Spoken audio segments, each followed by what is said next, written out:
ఇంగ్లీష్కి సంబంధించిన model question paper ఇది June July 23లో జరిగిన క్వశ్చన్ పేపర్. సో మనకి సెక్షన్ ఏకి సంబంధించి దీంట్లో గ్రామర్ కంటే ఎక్కువ కూడా షార్ట్ ఆన్సర్స్ అనేది కవర్ చేయడం జరిగింది. సో ఇందులో మనకున్న టాపిక్స్ రిలేటివ్ క్లాజెస్ కానీ, వన్ వర్డ్ సబ్స్టిట్యూట్స్ కానీ, correction of the sentences and vocabulary కానీ ఇవి ప్రాక్టీస్ చేయడంతో పాటుగా షార్ట్ ఆన్సర్స్కి సంబంధించి కొన్ని ఏరియాస్ని మనం కవర్ చేస్తే ఇలా మ్యాక్సిమం మార్క్స్ స్కోర్ చేయడానికి అవకాశం ఉంటుంది. సో మనకి ఇందులో ఫస్ట్ సెక్షన్లో వన్ వర్డ్ సబ్స్టిట్యూట్స్కి సంబంధించిన క్వశ్చన్స్ ఉన్నాయి. సెకండ్ దాంట్లో correction of the following sentences ఉన్నాయి. సో థర్డ్కి సంబంధించి write a short note on curriculum vitae అనేది క్వశ్చన్ ఉంది. అండ్ ఫోర్త్ ఇది write a short note on chronological CV. ఇప్పుడు మనకి ఏంటంటే వీటికి సంబంధించిన షార్ట్ ఆన్సర్స్, సివి అంటే ఏంటి, క్రానలాజికల్ సివి అంటే ఏంటి, ఫంక్షనల్ సివి అంటే ఏంటి, డిస్క్రిప్షన్లో వీటికి సంబంధించిన ఆన్సర్స్ అనేవి ఇస్తాను. అవి మీరు ప్రాక్టీస్ చేస్తే గ్రామర్తో పాటుగా ఇట్లా షార్ట్ క్వశ్చన్స్ ఇచ్చినా కూడా మనం రాయడానికి అవకాశం ఉంటుంది. సో మనకి వొకాబులరీ అన్నప్పుడు దాంట్లో మనకి ఫార్మల్ అండ్ ఇన్ఫార్మల్, ఇట్లా మనం వొకాబులరీ అనే దానికి డెఫినేషన్ రాసేసి ఫార్మల్ అంటే ఏంటి, ఇన్ఫార్మల్ అంటే ఏంటి బ్రీఫ్ డిస్క్రిప్షన్ ఇచ్చి ఒక 5 ఫార్మల్ అండ్ 5 ఇన్ఫార్మల్కి సంబంధించిన ఎగ్జాంపుల్స్ రాస్తే సరిపోతుంది. తర్వాత what are the types of sentences and give examples to each sentence.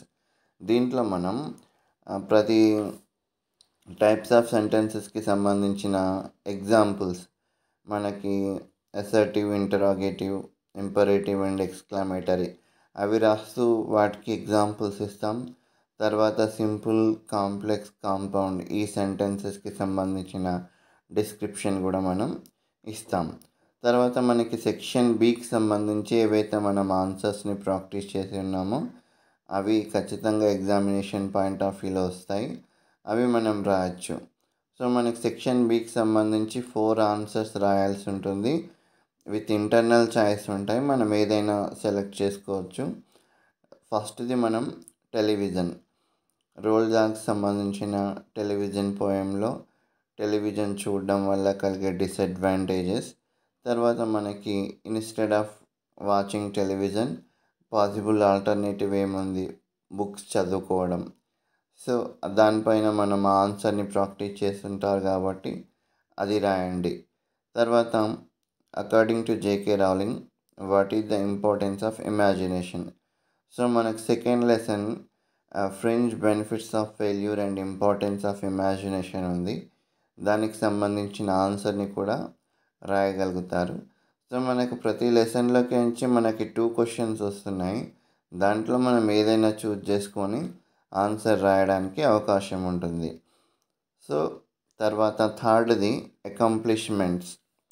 Elizabeth రాల్ఫ్మెట్స్ రాసిన అకంప్లిష్మెంట్స్లో మనకి విమెన్ యొక్క ఇంపార్టెన్స్ అనేది అన్ఐడెంటిఫైడ్, అన్ఎక్నాలెడ్జ్డ్, అట్లా ఏ విధంగా అయితే వాళ్ళ యొక్క సర్వీసెస్ అనేవి నెగ్లెక్ట్ చేయబడుతున్నాయో అట్లా చేయకుండా విమెన్ యొక్క రోల్ అనేది ఈక్వల్గా రెస్పెక్ట్ చేయాలి అనేది ఈ పోయంలో కాన్సెప్ట్ ఉంటుంది.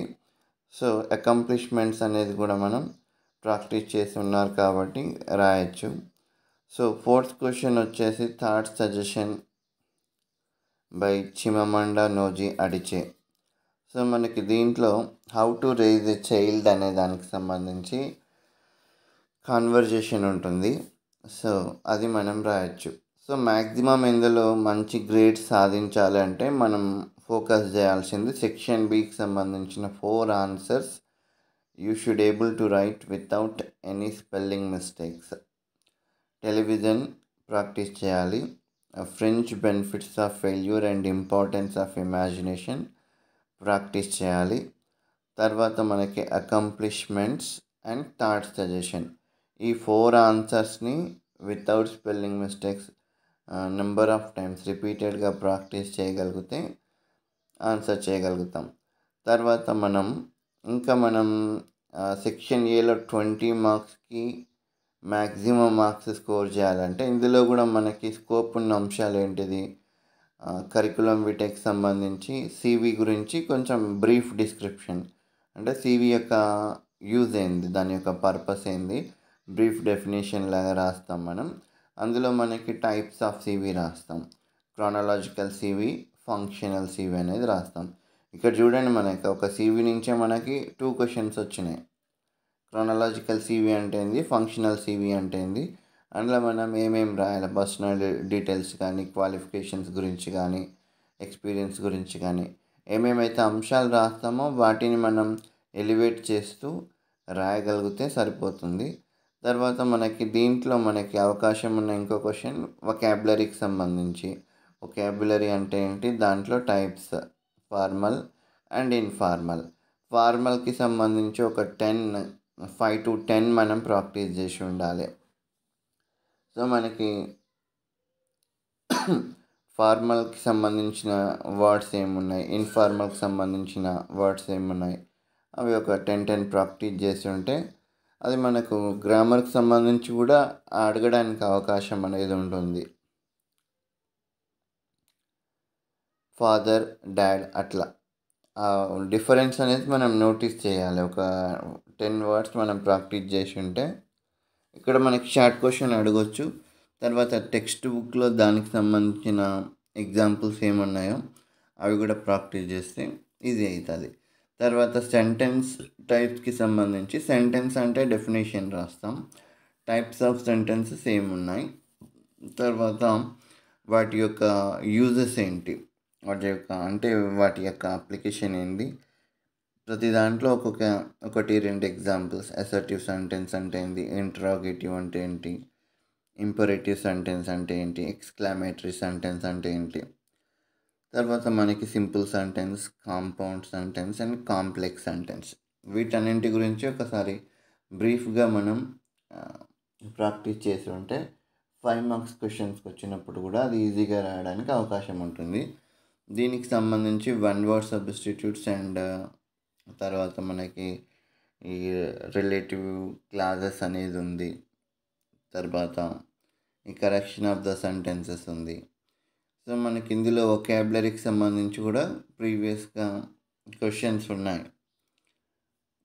జస్ట్ ఐడెంటిఫై చేయడం, అంటే ఫార్మల్ వర్డ్ ఇచ్చేసి ఇన్ఫార్మల్ వర్డ్ రాయమన్నప్పుడు కూడా అట్లా రాయడానికి అవకాశం ఉంటుంది.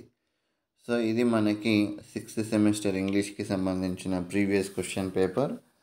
తర్వాత క్వశ్చన్స్ అనేవి ఏ విధంగా అడుగుతున్నారో చూసినాం కాబట్టి దానికి తగ్గట్లుగా మనం ప్రిపేర్ అయ్యి ఎగ్జామినేషన్ మంచిగా రాయాలి. సో ఇందులో మనకి ఈ షార్ట్ ఆన్సర్స్కి సంబంధించిన ఆన్సర్స్, కరికులం వీటికి సంబంధించి, తర్వాత టైప్స్ ఆఫ్ సెంటెన్సెస్ గురించి, ఫార్మల్ వొకాబులరీకి సంబంధించి డిస్క్రిప్షన్లో వీటికి సంబంధించిన PDF లింక్ అనేది ఇస్తాను. అది ఓపెన్ చేసి ప్రాక్టీస్ చేస్తే సరిపోతుంది.